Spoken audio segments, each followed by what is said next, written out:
Hello students, I am Faiza Siddiqui. Welcome to Gold Audio education.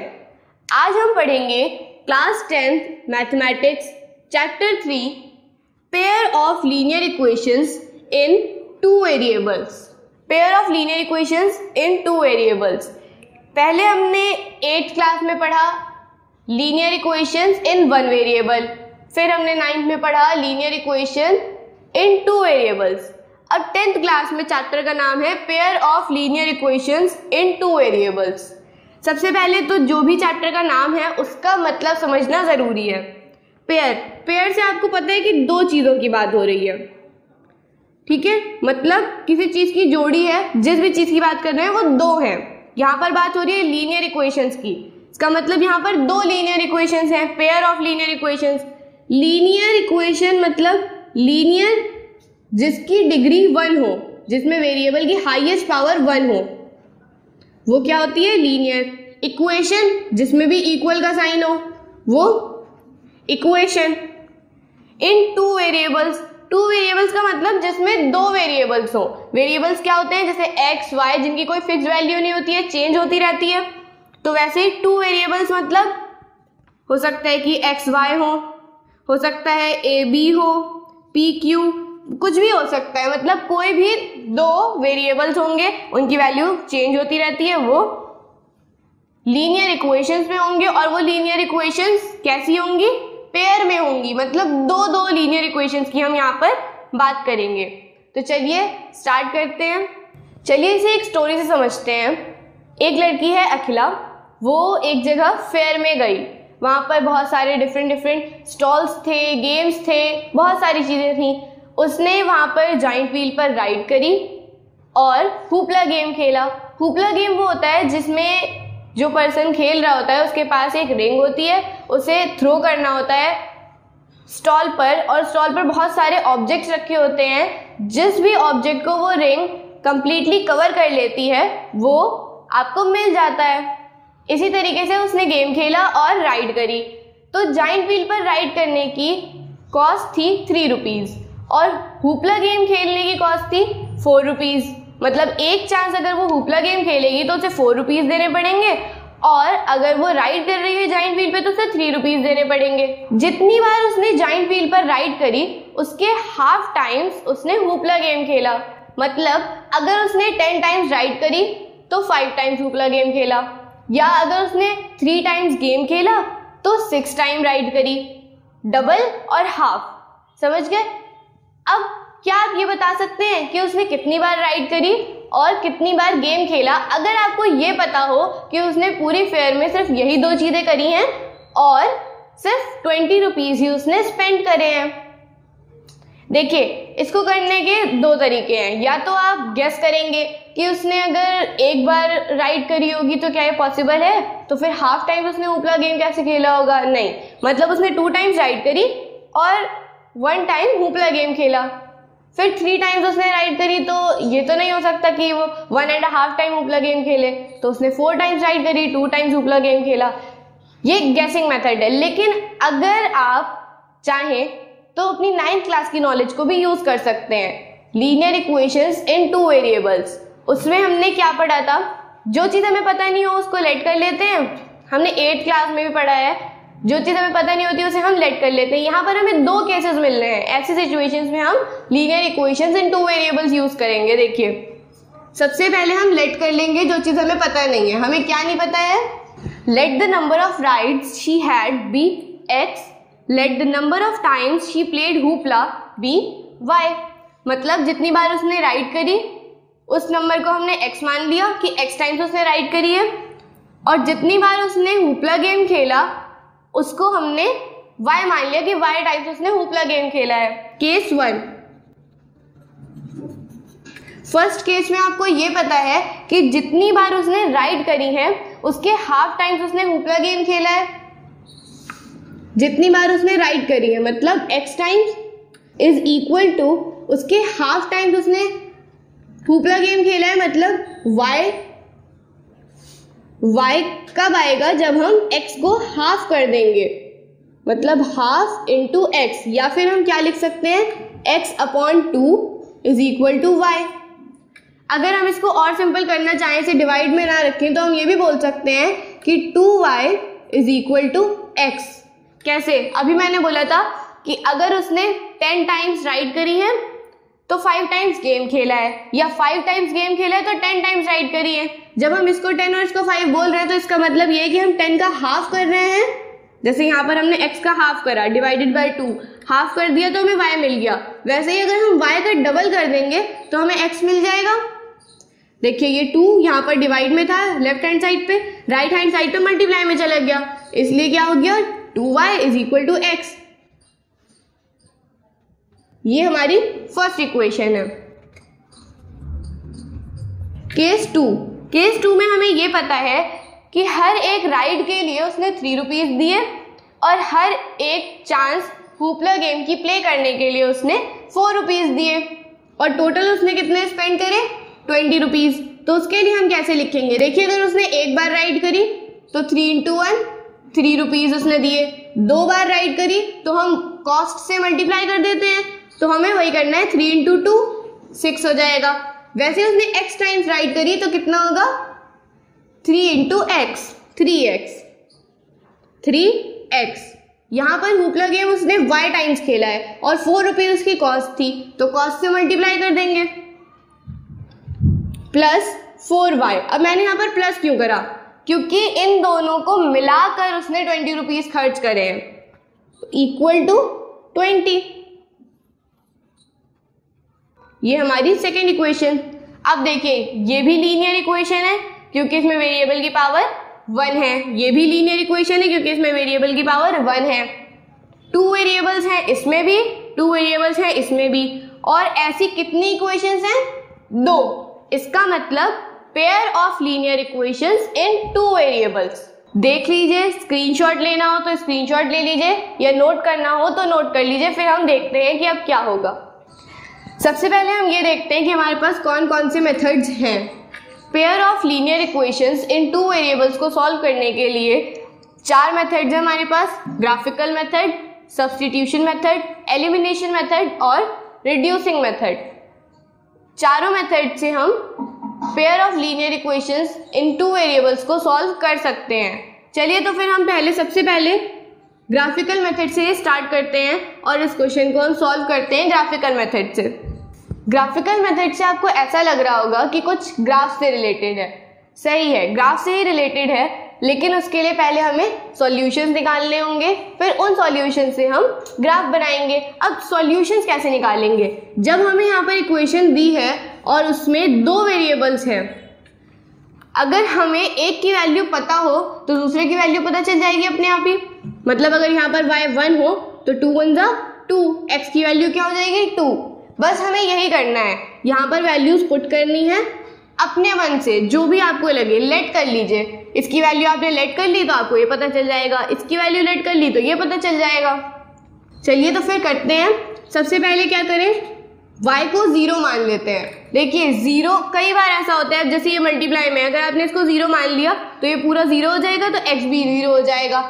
मैं इतना छोटा नंबर 0 करने के लिए इसलिए बोल रही हूँ ताकि जब आप ग्राफ बनाएं तो वो आपको बहुत बड़ा लाखों करोड़ों में जाकर ग्राफ ना बनाना पड़े, आप छोटा सा भी ग्राफ बना ले, इजी और नीट एंड क्लीन। चलिए तो फिर हम इसे लेट करते हैं। Let y equal to 0। अब x is equal to 2y था, y की जगह पर हमने 0 रख दिया, 2 zeros are 0, तो यहाँ पर x इज इक्वल टू 0। जब हमने y को 0 पुट किया तो x की वैल्यू हमारे पास 0 आई। अब let y is equal to 1, x is equal to 2 into 1, x is equal to 2। जब y को हमने 1 लेट किया तो x की वैल्यू हमें 2 मिल गई। अच्छा, ज़रूरी नहीं है कि हम हर बार y को ही लेट करें और हमें x की ही वैल्यू मिले, हम x को भी लेट कर सकते हैं और y की वैल्यू हमें मिल जाएगी। लेकिन इस चीज़ का ध्यान रखिए कि जैसे यहाँ पर आपने y को 0 पुट किया था तो x की वैल्यू 0 आ गई, तो इसका ये मतलब नहीं है कि अब आप यहाँ पर x को 0 पुट कर दें तो y की वैल्यू 0 आ जाएगी। कोई फायदा नहीं है, क्योंकि वो पॉइंट क्या बनेगा, अगर ग्राफ पर देखें तो x की वैल्यू 0, मान लीजिए ये ग्राफ है, ये है 0 1 2 3 4 -1 -2, यहाँ पर ये x एक्सिस और ये y एक्सिस। ये x डैश और ये y डैश। ये हो गया 1 2 3, ये हो गया -1 -2 -3। x 0 है, ठीक है, x 0 कहाँ पर होगा, यहाँ पर। y 0 है, y 0 कहाँ पर होगा, यहाँ पर। मतलब ये जो पॉइंट बनेगा ये आपका एक पॉइंट बन गया, ठीक है। वो पॉइंट होगा 0,0। मान लीजिए हमने इसे a नाम दे दिया। जब हम वापस से वही वैल्यू रखेंगे, x को 0 रखेंगे, y की वैल्यू 0 आ जाएगी, तो फिर से यही पॉइंट बनेगा। तो एक ही पॉइंट को हम a और b दोनों कैसे कह सकते हैं, ये तो एक ही पॉइंट हुआ ना। अब हमें कोई अलग पॉइंट निकालना होगा। हम x की वैल्यू 0 नहीं रखेंगे, x की वैल्यू 2 नहीं रखेंगे, तो क्या रख सकते हैं x की value, let x is equal to 1। 0 और 2 के बीच में 1 आता है, हमने 1 रख दी। 1 is equal to 2y, y is equal to 1/2। देखिए 2 मल्टीप्लाई में था, यहाँ पर डिवाइड में आ गया, y इज इक्वल टू 1/2। इसके लिए अभी हमें एक बॉक्स बनाना होगा और उसमें प्रॉपर, मतलब जैसे टेबल होती है ना, उस टेबल में हमें इन सब की वैल्यूज लिखनी होंगी। 3x + 4y is equal to 20। इस इक्वेशन में भी हमें सेम यही चीज करनी है। एक की वैल्यू लेट करेंगे, दूसरे की वैल्यू हमें पता चल जाएगी।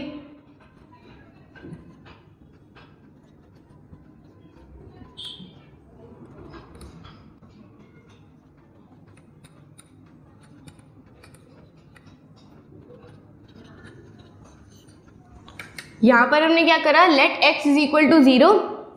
यहाँ पर 3 के साथ x मल्टीप्लाई में था, तो 3 को हमने 0 से मल्टीप्लाई कर दिया, plus 4y equal to 20। 4y is equal to 20 क्यों, क्योंकि 3 × 0 0 हो गया और यहाँ पर सिर्फ 4y बचा, तो 4y इज इक्वल टू 20। अब 4 और y मल्टीप्लाई में थे, y यहीं पे रहा, 4 मल्टीप्लाई में था तो डिवाइड में चला गया राइट हैंड साइड पे। 4 1 = 4, 4 5 = 20, y इज इक्वल टू 5। अब लेट करते हैं कि x is equal to 2।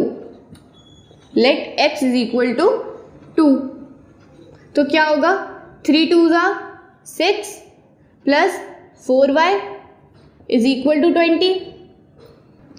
6 minus हो जाएगा 20 में से, 4y इज इक्वल टू 20 में से जब 6 माइनस होगा तो कितना बचेगा, 14। y is equal to 14/4। 2 2 = 4, 2 7 = 14। 7/2 भी लिख सकते हैं और 3.5 भी लिख सकते हैं। सो y इज इक्वल टू 3.5। जैसे यहाँ पर हमने 1/2 लिखा, अगर हम चाहें तो इसे 0.5 भी लिख सकते हैं, वैसे ही इसे 7/2 भी लिख सकते हैं या फिर 3.5 भी लिख सकते हैं। लेट करते हैं y को 2, y को हमने 2 लेट कर लिया, तो 3x प्लस 4y, 4 × 2 मतलब 8 इज इक्वल टू 20। 3x ऐसे ही रहेगा, 8 उधर माइनस हो जाएगा तो कितना बचेगा, 20 में से 8 गए, बचे 12।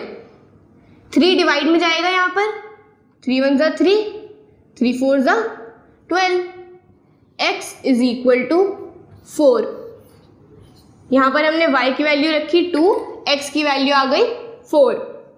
देखिए अब हमने 3 सॉल्यूशंस दोनों लीनियर इक्वेशंस के वेरिएबल्स के हमने निकाल लिए हैं। अब देखते हैं इसकी टेबल कैसे बनेगी। मैंने अभी कहा था कि टेबल भी बनानी पड़ेगी।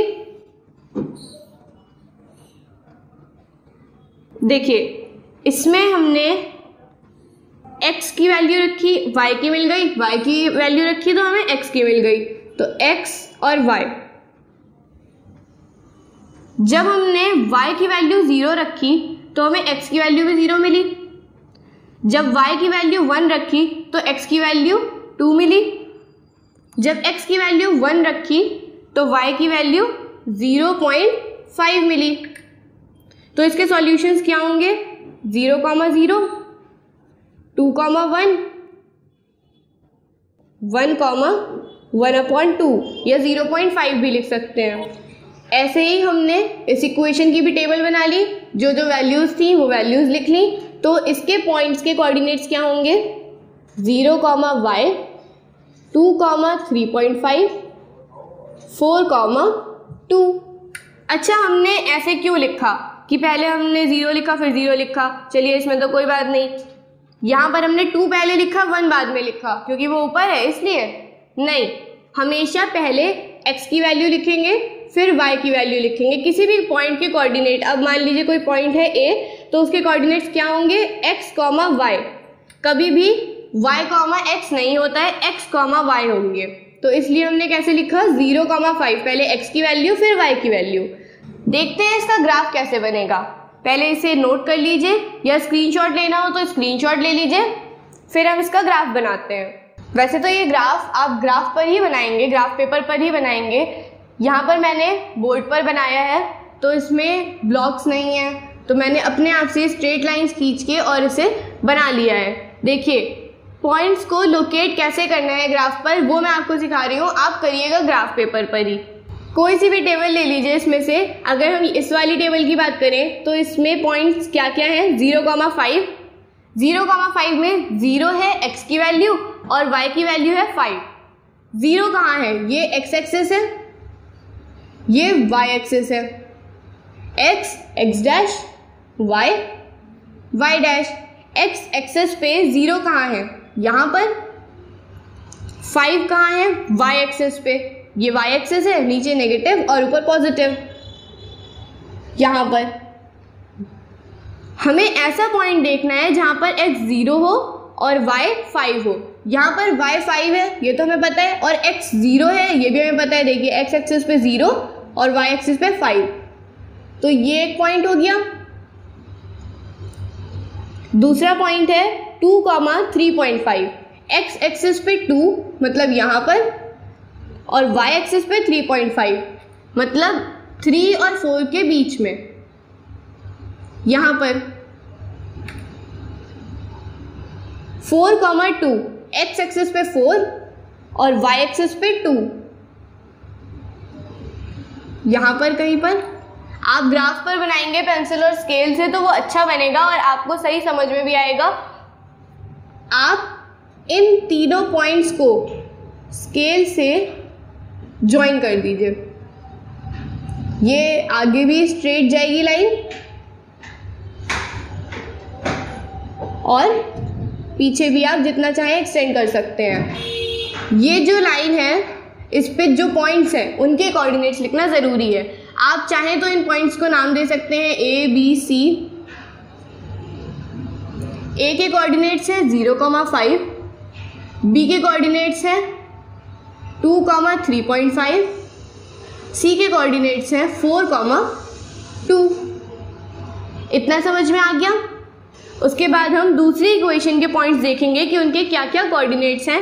पहला पॉइंट है 0,0, x एक्सिस पे 0 यहाँ पर होगा, y एक्सिस पे 0 यहाँ पर होगा, ऐसे भी 0 और ऐसे भी 0 हो, तो वो पॉइंट होगा ये 0,0।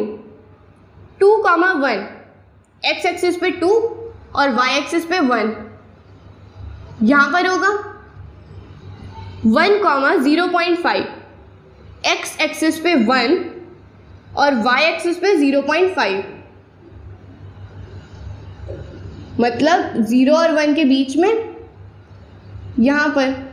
अब जैसे हमने यहाँ पर पॉइंट्स को नाम दिए थे और कोऑर्डिनेट्स लिखे थे, वैसे यहाँ पर भी पॉइंट्स को नाम देंगे और कोऑर्डिनेट्स लिखेंगे।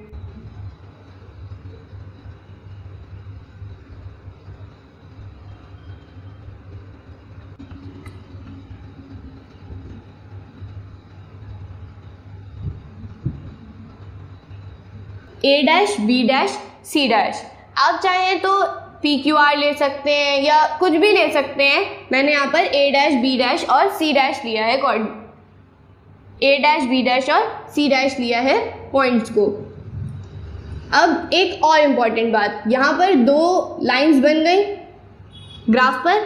हमें ये कैसे पता चलेगा कि कौन सी लाइन कौन सी इक्वेशन की है? ये टेबल कौन सी इक्वेशन की थी? 3x + 4y = 20। और ये बॉक्स जो हमने बनाया था, ये जो टेबल बनाई थी, ये किस इक्वेशन की थी? x = 2y। देखिए, अगर हम चाहें तो x = 2y लिख सकते हैं, लेकिन स्टैंडर्ड फॉर्म क्या होती है? x - 2y = 0। यहाँ पर प्लस में था 2y, इधर आया तो माइनस में हो गया और इक्वल टू में 0 आ गया। यहाँ पर है 3x plus 4y minus 20 is equal to 0। यहाँ पर प्लस में 20 था, इधर आ गया तो माइनस हो गया और इक्वल टू में 0 हो गया। अब जिस लाइन को हमने जिस टेबल को देखकर बनाया है उसकी इक्वेशन उस पर लिखनी है।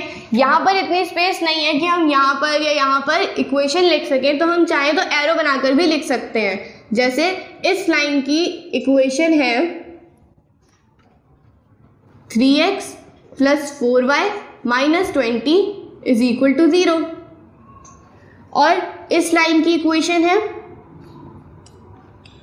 x minus 2y is equal to 0।